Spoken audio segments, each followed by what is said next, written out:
Good morning, everybody. It's Ray Gibson, and I just wanted to. I debated on whether to make a vlog on my other channel or to make one on this one, and I opted for this one. Some of the things that I'm going to say this morning, people have heard before on my other channel, but I just wanted to reiterate some things about myself and about my book and the reason for this book. As everybody knows, well, okay, first of all, I was telling somebody on a social media platform that right now I am the oldest transgender offspring of a celebrity, and the oldest black trans man who was raised during the civil rights era, currently in the United States.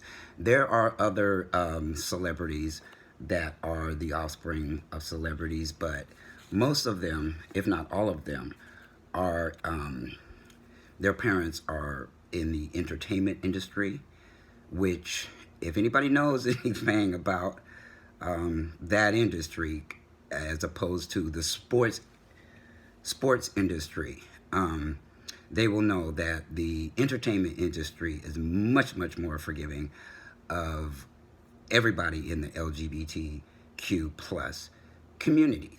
I mean, from the hairstylists, from the artists, from a lot of people that are in the entertainment industry are more used to being around LGBT type people than the sports industry. In fact, you know, and I don't want to speak for everybody in that is a professional athlete today, but there's many of them who will stay in the closet for the rest of their career because that is not a forgiving industry of being transgender, let alone lesbian, gay, bisexual, queer, and all the other acronyms. There's a whole bunch of them I saw.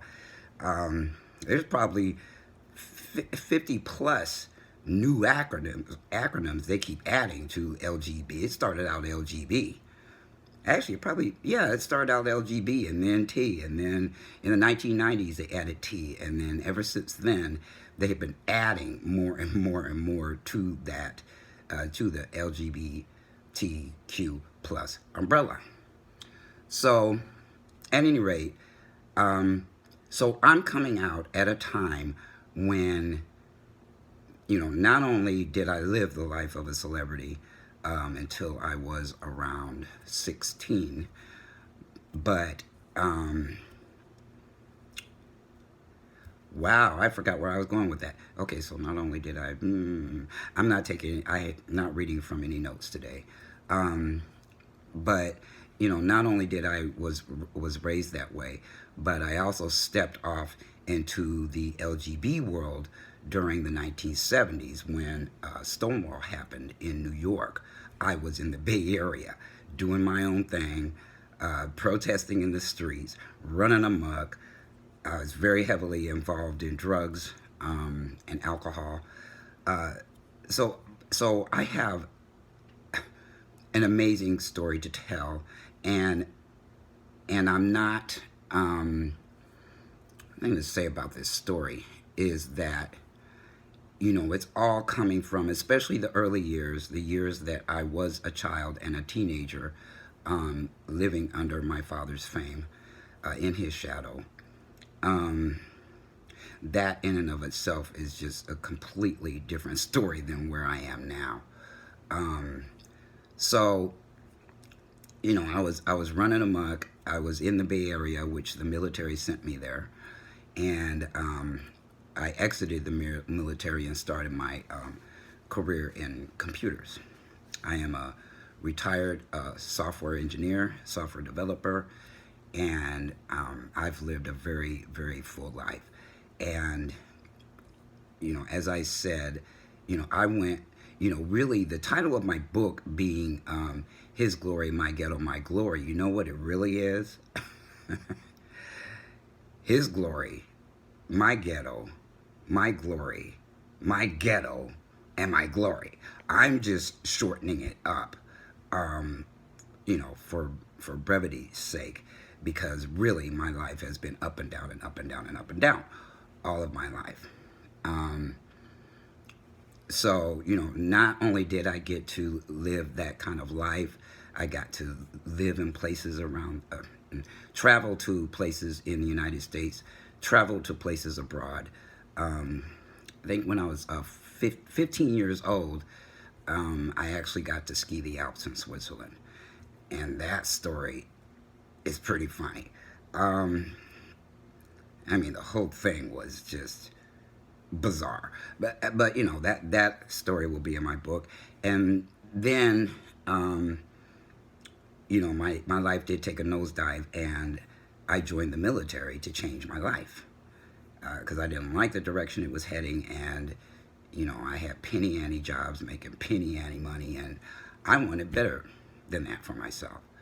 So I've been very, when it comes to business, I've been very aggressive all of my life, which kind of gave me a little hint that I did not conduct myself as a female, although I was socialized as a female.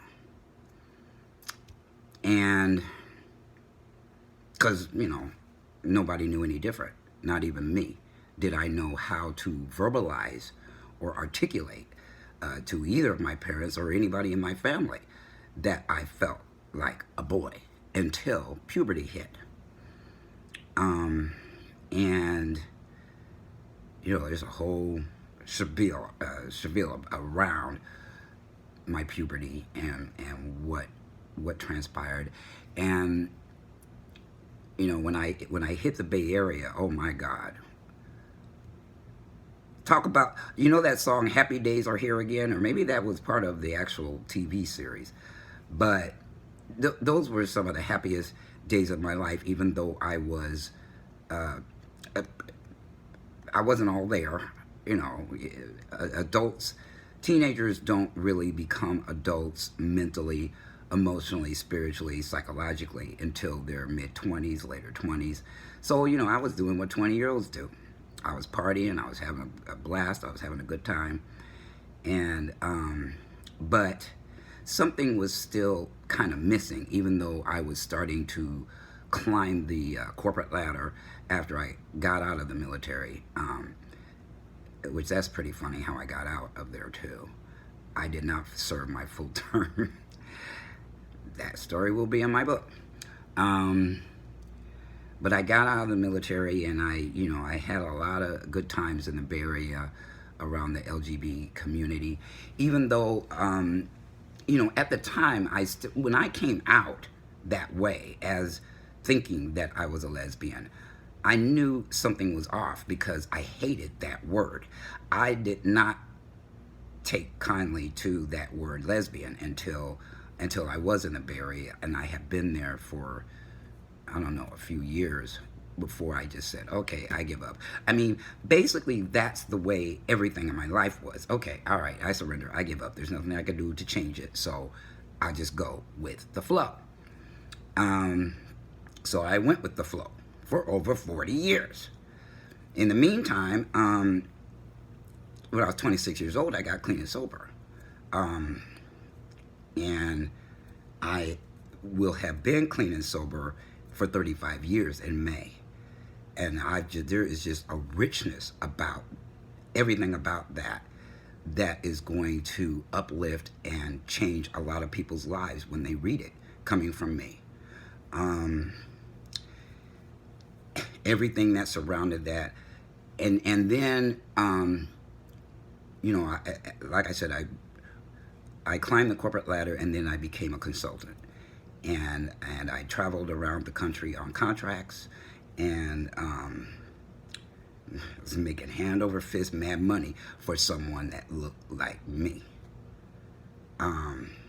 Everybody knows, most people, no, maybe everybody doesn't know. Let me not say everybody knows, but the ceiling the financial ceiling for anybody with skin like mine is not as high as the people around us doing the exact same job, doing the exact same thing. But when you're making a 6-figure income, who cares? I didn't really care that the guy next to me or the woman next to me was making maybe twice as much as I was. That was still a very good living for someone who did not have a degree. I just did it by raw effort and refusing to say no, and or refusing the answer no. And some of the jobs I got over the phone, they didn't know I was black until I showed up. Funny stories about that too. And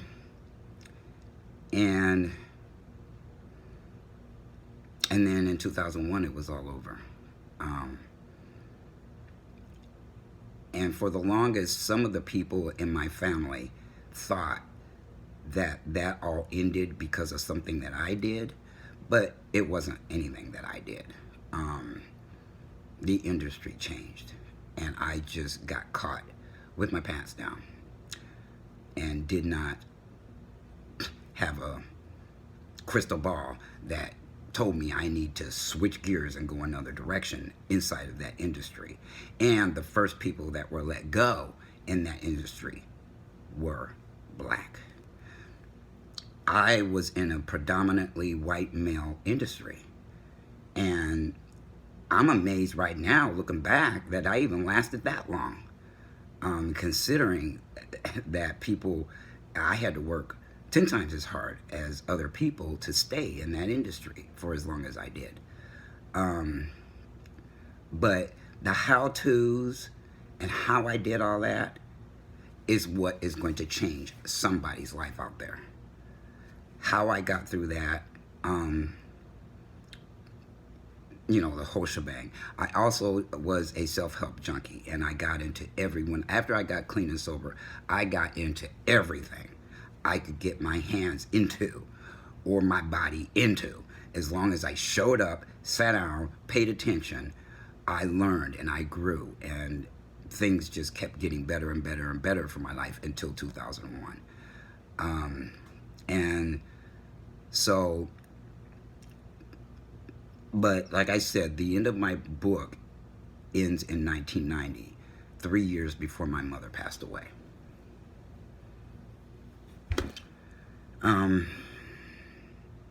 So that's why I'm ready to put out book 1, because I know it's not only is it going to be a struggle emotionally for me to write about that period of time, but not just that period of time, but what happened when I lost my career. Because from 2001 until 2015, I was clinically depressed, diagnosed that way.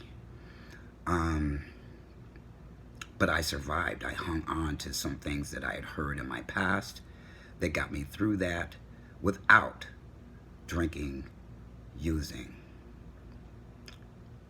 alcohol or using drugs. So, things like this is why I'm writing this book, why I'm publishing this book.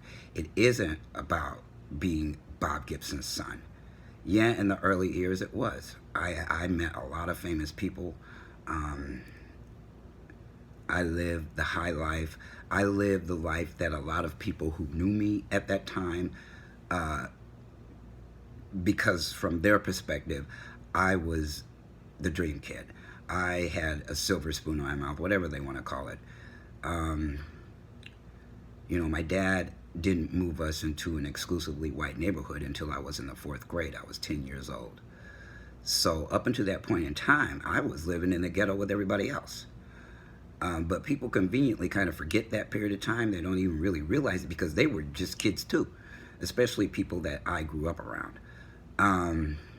But when I did move into that neighborhood, everything changed, of course. And in my little kid head, we had parties every other month or every month. That's what I recall. Because there was always, tons and tons and tons and tons of people around us all the time. for a kid. You know, and I led a public life. I couldn't do anything in that city without somebody saying something to me or somebody knowing who I was. I wasn't living like a normal kid. So while it looked like a dream to a lot of people, for me, it looked like a dream and a nightmare all in one. I mean, I'll just tell you one story, okay, about that period of time. I used to, when I turned 15, my mother had a Fleetwood Brougham Cadillac, midnight blue. And I used to drive that, I'd spit shine her car. And then ask her, can I drive it? And she got so tired of taking me places that she said, okay, take the car. So I would take her car and drive to the wrong part of town, running up and down this street I wasn't supposed to be on. Well, she had personalized license plates. And everybody in that city, for me, it was like everybody in that city knew who I was. They knew her car or whatever. So as I'm driving up and down this strip, relatives of mine would see that her car drive by with me in it and my best friend named Lisa. Well, when I got home, not knowing that I was easily recognizable in public, I would get in trouble because one of them would call my mom and tell them they saw her car driving down the Deuce, and my butt was grounded.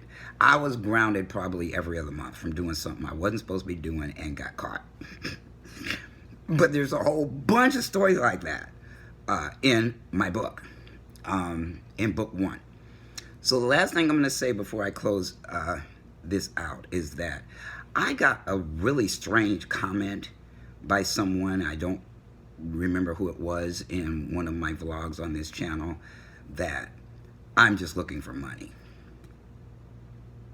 Hello. That was here come the haters, right? That was the craziest comment I ever seen. If I wanted money and I was looking for money, I'd ask for money on this channel. I am not looking for money. This is my pitch channel. This is my channel to not only create publicity for myself, because I'm all I have. I do not have the support of my family, okay? Which is not only painful, but it makes things 20 times more difficult for me to get my story out, to get my book published with a traditional publisher. I'm not self-publishing my book. And I got that by advice of a publicist, which I couldn't afford to hire. So I'm having to be my own publicist, I'm having to be my own agent, I'm having to be my own author, and I'm having to, do all of these things and juggle all of these things and read a lot of information, trying to find the best way possible to publish this book. And without anybody's help, guess what? Yeah, I need money. Who doesn't? Okay, so especially with what I'm getting ready to do, I'm getting ready to step into a limelight at a time when the idiot in chief of this country is targeting transgender people all over the nation. So at 60 years old, I'm stepping off into that world with all y'all haters out there. Not everybody is, but most people in this country. And my book will not only, the second book, will educate people about who we are, what we're about, why we think that we do the way that we do, that being transgender is not a choice. I mean, I go into grave detail about what this world is all about. And perhaps, with the help of my name and who I am, I will be able to tell a story that will motivate and move the country. That is my hope. That is my dream. Not only the country, but worldwide. Because I do plan to have this book of mine translated into different languages and made global. So yes, it takes money for all of that. As you notice, you can kind of see this side of my face. I don't have these lights over here set up. I got, a little cheapy lamp from Walmart. put it together and stuck it up over here so I can have some better lighting on this side of my face. But, you know, just that comment alone made me go, uh-oh, here come the haters who have no idea what they're talking about, what I'm going through, or what I'm getting ready to go through, putting myself in the public eye. That is why the other transgender children of celebrities, except for Chaz Bono, stay silent. And they don't want anything to do with the public because they know people are going to be throwing rocks and stones and bricks and whatever they can find, they're going to be throwing them. So at a younger ages where they're not as confident as I am, which is with as much self-esteem as I have, they're not willing to put themselves in that light, even with their parents' help. So imagine what it takes to do that without them, without the support of friends, without the support of family. I get personal support, but I'm not getting any support around the coming out of my story. And, you know, I'm starting to get eaten alive out there because I don't have an agent and I have to try to think like one, even though I'm a computer nerd. I am not a journalist. I'm somebody who is writing a book, well, writing 2 books. So I'm stepping off into a world I don't know anything about, but I'm having to learn very, very quickly what to do. And so anyway, that's all that I have for tonight. I want to thank the people who have subscribed to my channel. I want to thank again my endo doctor for just being a rock for me. I want to thank everybody who has had anything to do with supporting me in my transition, supporting me. And I'm not all about my transition. I'm a pro-black activist. I haven't gotten all the way in that door yet because there are no other pro-black transgender men that are stepping out to be pro-black in America. They're stepping out and being about the LGBTQ